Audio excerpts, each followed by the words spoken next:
presented by Virat Music. DJ Vikas Media. हेगे चले छिए नाकिया हेगे चले छिए नाकिया हेगे चले छिए नाकिया गे छौरी तू होले होले चले छिए नाकिया गे छौरी तू होले होले लचको तोहर कमरिया गे छौरी गोले गोले लचको तोहर कमरिया गे छौरी गोले गोले गे चले छिए नाकिया गे छौरी तू होले होले चले छिए नाकिया गे छौरी तू होले होले DJ Vikas Media.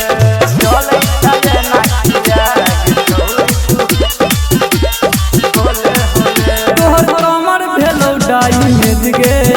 पहिला देबौ जवानी के पेज गे पहिला देबौ जवानी के पेज गे तोहर कमर भेलौ डाई मेज गे पहिला देबौ जवानी के पेज गे टोके ने छही हमरा गे छौरी तू कुछो बोले टोके ने छही हमरा गे छौरी तू कुछो बोले गे चले छाये नाकिया गे छौरी तू होले होले चले छाये नाकिया गे छौरी तू होले होले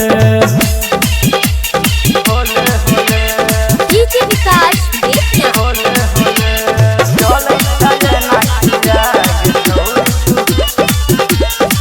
तोरा हेतौ नहीं कोनो परेशानी बात सुन ले तू हमर गे रानी